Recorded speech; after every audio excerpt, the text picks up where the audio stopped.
আপনি কি জানেন পৃথিবীতে এমন একটি জাতি ছিল যারা পাহাড় কেটে প্রাসাদ বানাতো, যাদের শক্তি ছিল এত বেশি যে তারা গর্ব করে বলতো, আমাদের চেয়ে শক্তিশালী আর কে আছে? তাদের শহরের নাম ছিল ইরাম। আকাশ ছোঁয়া স্তম্ভ, বিশাল প্রাসাদ, অসীম ক্ষমতা। কিন্তু একদিন আকাশে ভেসে উঠল একটি কালো মেঘ। মানুষ ভাবল অবশেষে বৃষ্টি আসছে, কিন্তু তারা জানত না সেই মেঘের ভেতরে ছিল আল্লাহর এক ভয়ঙ্কর শাস্তি। তারপর শুরু হলো এমন এক ঝড় যা থামেনি ৭ রাত ৮ দিন। মানুষ বাতাসে উড়ে গেল শুকনো খেজুর গাছের কাণ্ডের মতো। প্রাসাদ ধ্বংস হয়ে গেল, একটি শক্তিশালী সভ্যতা হয়ে গেল মরুভূমির নিচে চাপা পড়া ইতিহাস। কেন এমন হলো? আজকের গল্প নবী হুদ আলাইহি এবং অহংকারে ধ্বংস হওয়া আদ জাতির সেই ভয়ঙ্কর পরিণতি। শেষ পর্যন্ত শুনুন, কারণ এই গল্পের শেষ শিক্ষা আপনার হৃদয় কাঁপিয়ে দেবে। তারপর আরবের প্রাচীন মরুভূমি, যেখানে আকাশ যেন আগুনের চাদর আর বালু যেন ঢেউয়ের মতো চলে। এই প্রান্তরের এক অঞ্চলে ছিল আল আহকাফ, বালুর টিলায় ভরা বিস্তীর্ণ ভূমি। সেখানে বাস করত এক জাতি, আদ। আদ জাতি ছিল শুধু একটি জনগোষ্ঠী নয়, তারা ছিল শক্তির প্রতীক। তাদের দেহ ছিল দীর্ঘ, গড়ন ছিল অস্বাভাবিকভাবে বলিষ্ঠ, চোখে ছিল আত্মবিশ্বাসের আগুন। শুধু যুদ্ধেই নয়, তারা স্থাপত্যে, নির্মাণে, পরিকল্পনায় অগ্রসর ছিল তাদের সময়ের অনেক আগেই। আর তাদের গর্বের মুকুট ছিল ইরাম নগরী। কোরআনে এসেছে ইরাম ইয়াতিম ইমাদ, অর্থাৎ স্তম্ভসমূহের অধিকারী ইরাম। যেন প্রাসাদগুলোর ভেতর দাঁড়িয়ে আছে আকাশ ছোঁয়া স্তম্ভ, শুধু সৌন্দর্য নয়, ক্ষমতার প্রদর্শনী। এই জাতি বলতো, কে আছে আমাদের চেয়ে শক্তিশালী? তাদের বিশ্বাস ছিল শক্তি ঈশ্বর, ক্ষমতাই সত্য। কিন্তু ইতিহাস জানে, যে জাতি আল্লাহকে ভুলে যায়, আল্লাহ তাদেরকে এমনভাবে স্মরণ করিয়ে দেন যে স্মরণ পৃথিবী কাঁপিয়ে দেয়। ইরাম ছিল এক বিস্ময়। পাহাড়ি পাথর কেটে মরুভূমির বুক চিরে তারা শহর তুলেছিল। স্তম্ভগুলো এমন উঁচু, দূর থেকে মনে হতো আকাশে কেউ বর্ষা ঠেকিয়ে রেখেছে। বাড়িগুলো শুধু থাকার জন্য নয়, তারা ছিল বিজয়ের স্মারক, গর্বের মিনার। আর আদ জাতির নেতারা, তারা যখন সভায় বসত, মনে হতো মাটিতে নয়, সিংহাসনে বসে আছে পাহাড়। তাদের চোখে দরিদ্রের কান্না মূল্যহীন, দুর্বলের আহাজারি তুচ্ছ। তারা উপাসনা করত মূর্তির, নাম ছিল নানা, কিন্তু উদ্দেশ্য একটাই, নিজেদের শক্তিকে দেবতা বানানো। অথচ আল্লাহ তাদেরকে দিয়েছিলেন রিজিক, শক্তি, উন্নতি, প্রভাব, সব। কিন্তু তারা সেই নিয়ামতকে শকর দিয়ে নয়, অহংকার দিয়ে ফিরিয়ে দিল। এখানেই শুরু হয় পতনের রাস্তা। কারণ যখন মানুষ বলে আমি আল্লাহ, তখন তাকে দেখিয়ে দেন তুমি কিছুই নয়। এই জাতির মাঝেই আল্লাহ পাঠালেন একজন নবী, হুদ আলাইহি। তিনি ছিলেন তাদেরই একজন। তাদের ভাষায় কথা বলতেন, তাদের সমাজ জানতেন, তাদের গর্বের মূলে হাত রাখতে পারতেন। কিন্তু তার হৃদয় ছিল অন্য আগুন। সেটা অহংকারের আগুন নয়, সেটা ছিল ঈমানের ভাত, সত্যের তাপ, দায়িত্বের ভার। তিনি একা দাঁড়ালেন এক বিশাল জাতির সামনে। যেখানে হাজারো কণ্ঠ মিথ্যাকে প্রশংসা করত, সেখানে তিনি একাই সত্য বলতেন। এটাই নবীদের কাজ, জনপ্রিয় হওয়ার জন্য নয়, সত্য বলার জন্য। হুদ আলাইহি বললেন, হে আমার সম্প্রদায়, আল্লাহের ইবাদত করো, তিনি ছাড়া তোমাদের কোনো উপাস্য নেই। তোমরা কি ভয় করবে না? শুরুতে মানুষ থমকাল, তারপর শুরু হলো হাসি, ব্যঙ্গ, উপহাস। আদ জাতির নেতারা হুদ আলাইহিকে ডাকল। তাদের চোখে ছিল তাচ্ছিল্য, ঠোঁটে ছিল অহংকারের বাঁকা হাসি। নেতা এক ভাসিয়ে বলল, হুদ, তুমি তো আমাদেরই লোক, কিন্তু আজকাল কি হয়েছে? আমাদের পূর্বপুরুষদের দেবতাদের ছেড়ে এক অদৃশ্য স্রষ্টার কথা বলছ? নেতা দুই কঠোর গলায়, তুমি কি ভাবো আমরা দুর্বল? আমাদের শহর দেখেছ, আমাদের বাহিনী দেখেছ, আমাদের প্রাসাদ আকাশ ছুঁয়ে যায়। তুমি আমাদের ভয় দেখাতে এসেছ? হুদ আলাইহি শান্ত, কিন্তু কণ্ঠ দৃঢ়। নবীদের কণ্ঠে ভয় থাকে না, কারণ তারা জানে কার সামনে দাঁড়িয়ে আছে। হুদ আলাইহি বললেন, আমি তোমাদের কাছে কোনো পারিশ্রমিক চাই না, আমি শুধু বলছি তোমাদের প্রভুর কাছে ফিরে এসো। এই শক্তি, এই সম্পদ সবই আল্লাহর দান। তোমরা কৃতজ্ঞ হও, অহংকার করো না। নেতারা ঠাট্টা করে উঠল, নেতা ৩, আমরা কি তোমার কথায় আমাদের দেবতাদের ছেড়ে দেব? তুমি কি আমাদের কাছে কোনো অলৌকিক প্রমাণ আনতে পারো? হুদ আলাইহি দৃঢ় স্বরে, প্রমাণ? তোমাদের শ্বাস প্রশ্বাসই প্রমাণ, তোমাদের শক্তিই প্রমাণ। কারা তোমাদের এ শক্তি দিল? তোমরা তো নিজেদের সৃষ্টি করনি। কিন্তু অহংকার যখন হৃদয়কে অন্ধ করে দেয়, যুক্তি তখন কানে ঢোকে না। আদ জাতি বলল, নেতা ১, আমাদের মনে হয় তুমি বোকা হয়ে গেছ, কিংবা কোনো জিন তোমাকে ধরেছে। হুদ আলাইহির চোখে কষ্ট, কিন্তু মুখে শক্তি। তিনি বললেন, হুদ, আমি বোকা নই, আমি তো বিশ্বজগতের রবের পক্ষ থেকে সত্য পৌঁছে দিচ্ছি। আমি তোমাদের কল্যাণ চাই। দিন যায়, হুদ আলাইহি দাওয়াত দেন, আর আদ জাতি উপহাস করে। মরুভূমির বাতাসে যখন সন্ধ্যা নামে, ইরামের প্রাসাদগুলো সোনালি আলোয় ঝলমল করে। সেই আলোয় তারা নিজেদেরকে দেবতা মনে করে। তারা বলতো, আমাদের শস্য ভাণ্ডার আছে, আমাদের কূপ আছে, আমাদের পরিকল্পনা আছে। আল্লাহ, আমরা নিজেরাই যথেষ্ট। হুদ বারবার সতর্ক করলেন, আমি আশঙ্কা করি তোমাদের ওপর এক মহাদিনের শাস্তি আসবে। তোমরা ক্ষমা চাও, ফিরে এসো। আল্লাহ আকাশ থেকে তোমাদের জন্য প্রচুর বৃষ্টি দেবেন, শক্তির ওপর শক্তি বাড়িয়ে দেবেন। কিন্তু তারা কানে তুলল না, কারণ তারা ভাবত বৃষ্টি তাদের অধিকার, নেয়ামত তাদের জন্মগত সম্পদ। তখন আসমান ধীরে ধীরে বদলাতে শুরু করল।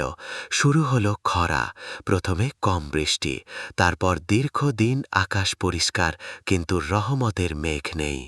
দিনের পর দিন সূর্য যেন আগুনের গোলা হয়ে ঝুলে থাকত।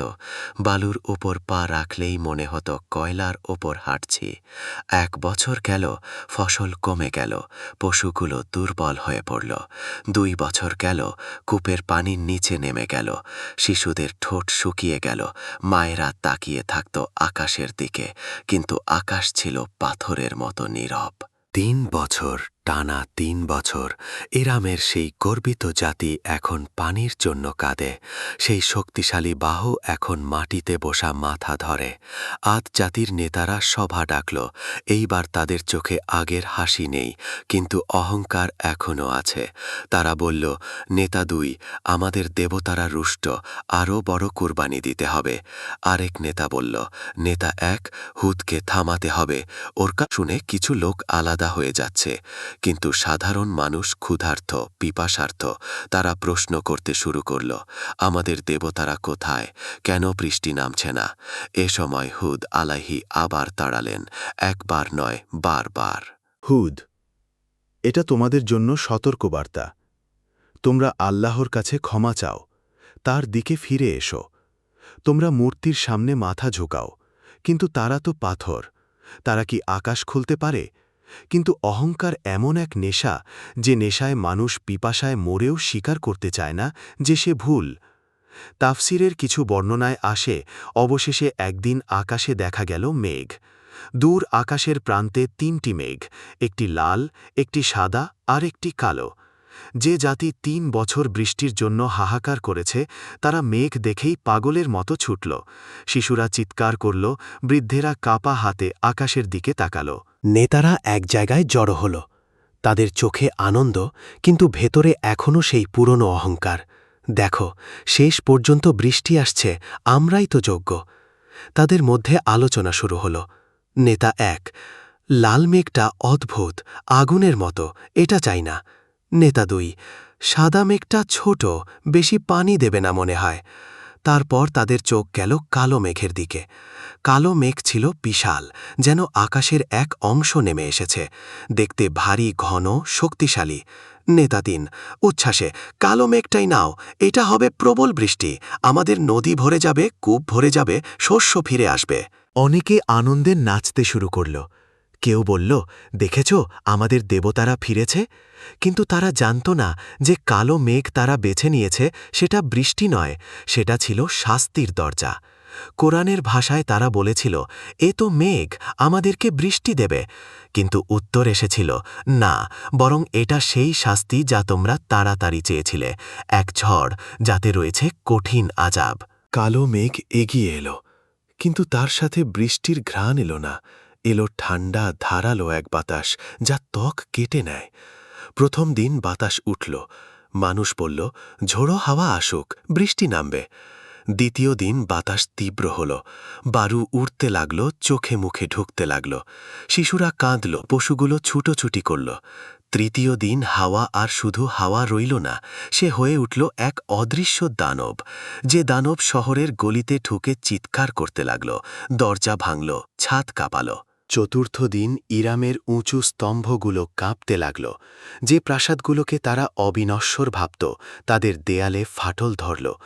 পঞ্চম দিন মানুষ বুঝতে শুরু করল, এটা বৃষ্টি নয়, এটা রহমত নয়, এটা আযাব। তখন তারা দৌড়ালো মূর্তির কাছে, দেবতার কাছে, নেতার কাছে, কিন্তু কেউ কাউকে বাঁচাতে পারল না। ষষ্ঠ দিন বাতাস মানুষকে মাটি থেকে তুলে আছাড় মারতে লাগল। কোরআনের ভাষায় তাদেরকে ফেলে দেওয়া হচ্ছিল উপড়ে নেওয়া খেজুর গাছের কাণ্ডের মতো। সপ্তম রাত, রাত আর রাত রইল না, রাত হয়ে গেল আতঙ্কের চাদর। চারদিকে শুধু শো শো গর্জন, ভাঙনের শব্দ, এবং এই ঝড় থামল না, টানা 7 রাত 8 দিন। একটা জাতির বয়সের মতো দীর্ঘ শাস্তি, একটা জাতির অহংকার ভাঙার জন্য যথেষ্ট। গাছপালা যেগুলো ছিল মরুভূমির প্রাণ, উপড়ে গেল। খেজুর বাগান উড়ে গেল বালুর সাথে মিশে। প্রাসাদ যেগুলো আকাশ ছুঁয়েছিল, ভেঙে পড়ল, ধুলো হয়ে গেল। ইরামের সেই শহর যার রাস্তায় অহংকার হাঁটত, সেই রাস্তা ঢেকে গেল বালুর কফনে। ঘরবাড়ি নেই, মানুষের কণ্ঠ নেই, শুধু ঝড়ের চিৎকার। আর যারা হুদ আলাইহিকে উপহাস করেছিল, তারা আজ বাতাসের হাতে খেলনার মতো। অষ্টম দিনের শেষে হঠাৎ করে বাতাস থেমে গেল, যেমন কোনো শিকারী শিকার শেষ করে থেমে যায়, যেমন কোনো যুদ্ধের পরে নেমে আসে মৃত্যু নীরবতা। সূর্য উঠল, কিন্তু সেই আলো উষ্ণ লাগল না, কারণ আলো পড়ছিল ধ্বংসের উপর। যেখানে প্রাসাদ ছিল সেখানে ধ্বংসস্তূপ, যেখানে মানুষ ছিল সেখানে শূন্যতা, যেখানে হাসি ছিল সেখানে বালুর স্তূপ। ইরামের নগরী, সেই আকাশ ছোঁয়া শহর, এখন শুধু এক নাম, এক শিক্ষা, এক সতর্কতা। মানুষ খুঁজল, কেউ নেই। দিগন্ত জুড়ে কেবল বালু আর নীরবতা। মনে হল মরুভূমি নিজেই একটা কবরস্থান হয়ে গেছে। এটাই আল্লাহর শাস্তির ভয়াবহতা। তিনি চাইলে জাতিকে ইতিহাস থেকে মুছে দেন, তাদের গর্বকে বানিয়ে দেন ধুলো, তাদের নামকে বানিয়ে দেন সতর্কবার্তা। আল্লাহ তার নবীকে অপমানিত করেন না। হুদ আলাইহি এবং যারা ঈমান এনেছিল, আল্লাহ তাদেরকে রক্ষা করেছিলেন। কারণ ঈমান মানে শুধু বিশ্বাস নয়, ঈমান মানে আল্লাহর দিকে ফিরে আসা যখন সবাই মুখ ফিরিয়ে নেয়। যে বাতাস আদ জাতির অহংকারকে মাটিতে মিশিয়ে দিল, সেই বাতাস মুমিনদের ক্ষতি করতে পারল না। কারণ আল্লাহর রহমত আর আযাব একই ঘটনায় ভিন্ন ভিন্ন মানুষের জন্য ভিন্ন হয়। এই গল্প শুধু ইতিহাস নয়, এ গল্প আয়নার মতো আমাদের সামনে ধরে রাখা। আজ জাতি ধ্বংস হয়েছিল শুধু শক্তিশালী হওয়ার জন্য না, ধ্বংস হয়েছিল অহংকার করার জন্য। ধ্বংস হয়েছিল কারণ তারা বলেছিল, আমরা পারব, আমরা যথেষ্ট, আমাদের কাউকে দরকার নেই। কিন্তু সত্য হল, আপনার একটি শ্বাসও আপনার নিয়ন্ত্রণে নয়। আপনার হৃদয় ধুকপুক করে, আপনি কি তাকে আদেশ দেন? আপনার চোখে পানি আসে, আপনি কি পরিকল্পনা করে কাঁদেন? মানুষ যত বড়ই হোক, সে আল্লাহর সামনে ছোট, আর আল্লাহর সামনে ছোট হয়ে যাওয়াই তো বড় হয়ে ওঠার প্রথম ধাপ। এই গল্প আমাদের 3টে কথা শিখিয়ে যায়। 1. নেয়ামত পেলে অহংকার নয়, শকর। শক্তি, টাকা, জ্ঞান, সৌন্দর্য, এসব পরীক্ষা। যদি শকর করি, বাড়ে, যদি অহংকার করি, কেড়ে নেওয়া হয়। 2.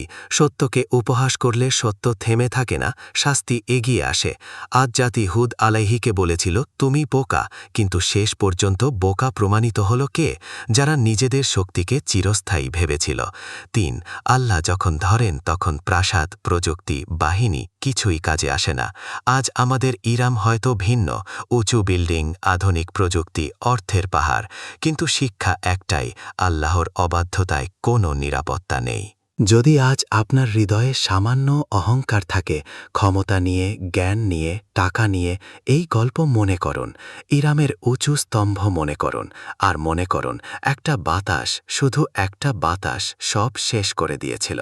আল্লাহ আমাদেরকে বিনয়ী বানান, আমাদেরকে শকরগুজার বানান, আর সত্যের পথে দৃঢ় রাখুন, যেমন তিনি হুদ আলাইহিকে রেখেছিলেন। আপনি যদি এই গল্প থেকে কিছু শিখে থাকেন, তাহলে আজই এক মুহূর্ত সময় নিয়ে আল্লাহর কাছে বলুন, হে আল্লাহ, আমাকে অহংকার থেকে বাঁচাও। ভিডিওটি ভালো লাগলে শেয়ার করুন, কারণ হয়তো আপনার শেয়ার করা গল্পটি কারোর হৃদয়ে আলো জ্বালাবে। আর কমেন্টে লিখুন এই গল্পের কোন অংশটা আপনার হৃদয়কে সবচেয়ে বেশি নাড়া দিয়েছে।